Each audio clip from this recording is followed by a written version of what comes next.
mi premier fait ça, il y a nous moi nous. D'ailleurs, nous disons la mi me boit sur le plat TV la mi là il est moins que et qui il est choukou ben nota un coup pour dire le premier fait. Quand moi fait le jeu comme nous disons que il m'a les son ba les goûter tiens ne bo he bo ya lite pour le dire ben la vie de chantier. Et quand on fait qui ba kokon a de pourquoi ko fait le année était le année ni bo bo et le bo ko il ba ben carnet de visite et la que han y la dit mon témoin. Quand on dit moi bola kwa ye choukou kema na lo kon et c'était quoi ce café a que ran coupe le choukou kemo yi on le et keke alebuma a benkemo buma yangwa buma abibo buma dans sur la main on kon eku itso et son mais après tete ambaba et tout et pas ma to ki anoko et fou un conseil régional au dire de wayo imeti an mbese pe ila de choukou be ila de choukou mi chi ki le ma aliye yese no te obogo mi ye ado de digima lo be apa ko mebe afanfo ya me ki aba pien ado do doa akoi fuji ale ke popo e so chunchun ke di yi ba di pien mais mais tiens va je couper pourquoi je coupe maternelle ba ils sont bien que aller là ben c'est pétende et chikai et dine et les chika kotoku a ben que mon que chika kotoku il y a que mon il y a un conseil régional de l'armée on tient un ministre d'état Patrick Achiwo chukube et le ben pourquoi quand la terre que peut là ben ça ben il doit banano boyi bicho kese shukude ene ketan kelojo asedi ke ya ke etene ima ke nwadi egben ku dedi ado pien ba shuku inku palo inda wele inda kokoyi ene nda no di motema ya fait un ministre d'état Patrick Achi ma ko han ko ke moto aba pour les collèges de proximité mais ko etene shuku pe que après collège de formation professionnelle je connais métier Choukou boloke couture info couture les tuntun etene agbishi hone se dire le professionnel pour le chez agbi pour le besoin de que le change du mai plomberie ka bobo ben ou dire ayele que la fou ben en haut du mai ou choukou ben et le ma pourquoi de mikalo do onasa et que moi fait ko maintenant du no ma kota bien ouais tout est fait du ma boya lete il le dit il dit ben éternel lo chercher pour le dire ben il y a que dimanche quoi ne bon après que moi pour quelqu'un fait la moi que moi et un ministre d'état Patrick Achi président du conseil régional de l'armée ouais il sent que t'es choqué en main mais son pourquoi pays a donc quoi l'idée mieux a dû a bon monter que ba de o ti na lo tabia da ke no de ma le han de pourquoi ou bien oui non et les rangs président des jeunes sans que t'es choqué en va pen ba boa fait so ada me no la que fina le parti ba he du ejima et le jon il dit pe bewu c'est du kon igbegbe bobo il dit le bewu même le kon sont timide à nous les chikai et dine il est chikabien et c'est bewu à que chika kotoku a meti yansu et hamai président Alassane Ouattara yo anoli qui est on a dit sans que tu en mais là on dit en autant mieux ato nous paye a dit han hubiera façon yi a les débat en ami peut me faire on hubiera c'est bête ne va te pas de bon ce coup on est la boye va faire hobby le café pour ça l'autre abi on quoi faire les bito les habits fofu on descend ça bientôt maintenant la bouquet après hôtel des moments alors oui non on est belle qui c'est il va faire le ben moi président Alassane Ouattara ayo alimi so izini a dit ba na shika ba le kutu kwa ben pété à boudou ya no de ma a dit bouquet moi y du mami dit peut-être il a dit sans que tu envoyer le façon il a dit c'est bouilli va veut pas behosu kashibo et bouilli va veut imba terrain de sport papa et hoine et le dit yinami c'est encore qu'il ou bien il est pas et tellement il a que botunye et le son on a qu'on Abidjan le taper ma pas taper et tabi a faire pas pour jine parfois pas les guimard mais les fois on zappe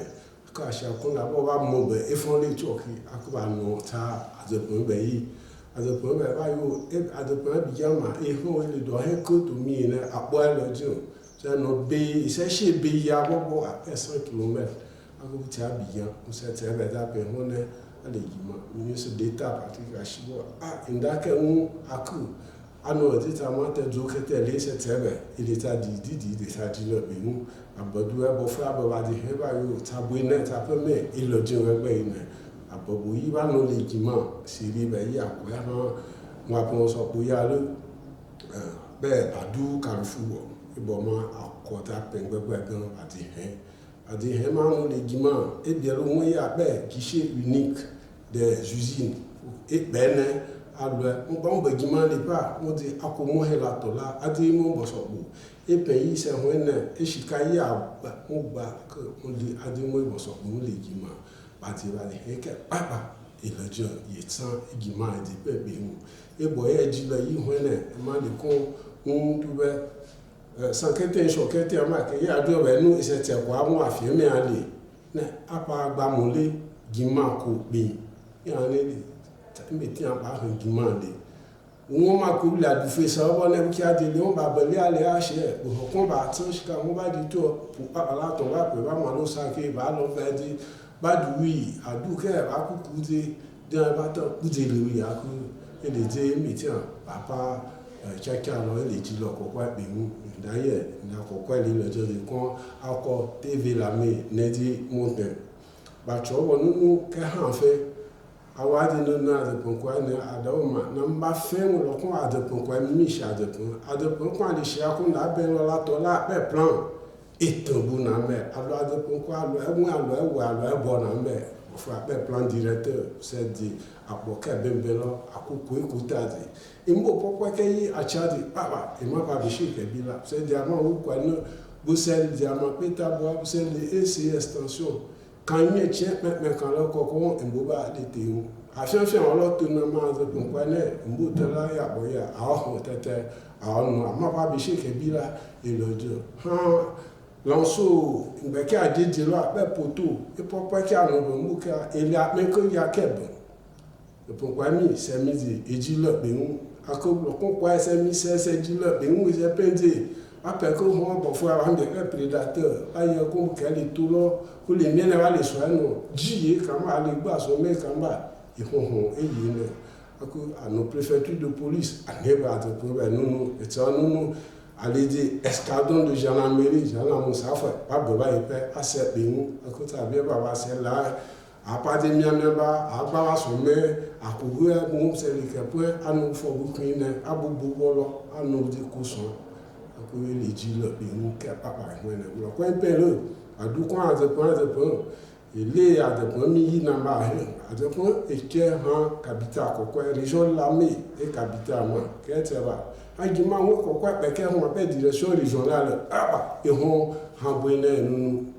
lo ko e ke ko bi mo e cho wo nu yede keke yi ale le jima ke ale le e ho na se di si ase popo yi ale ta le so bi ho na de lo ete le café yi ta lo keke awon ne de abiyan no de ambulance so la ambulance so lo se anu fi la kutuku agbeji pushi ya konda awon ka dibo yi ke so ta de ba tene alo me ma di mo abiyan de ka le di e fait ta fait ma na ma ke papa lo to ayi la ibogba aka tu si ase me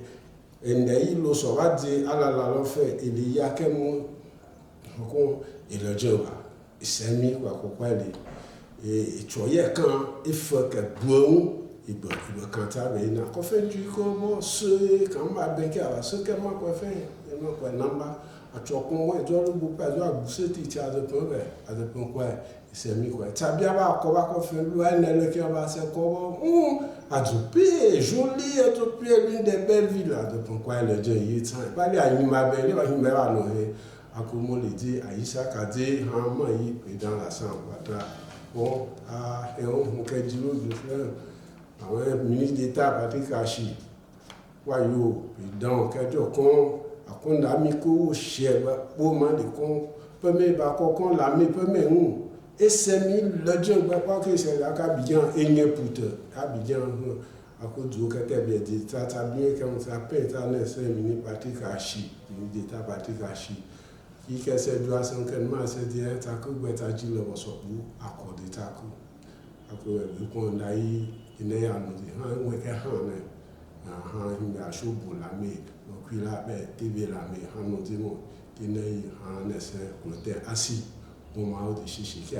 àdánṣe ó lè hàn sí àṣẹ ó lè ti mo sɛ kɔ kɛla kɛkɛ yi akɔnpɔ foli ba ɛ anɛ fɔ la fa no la gbɛ.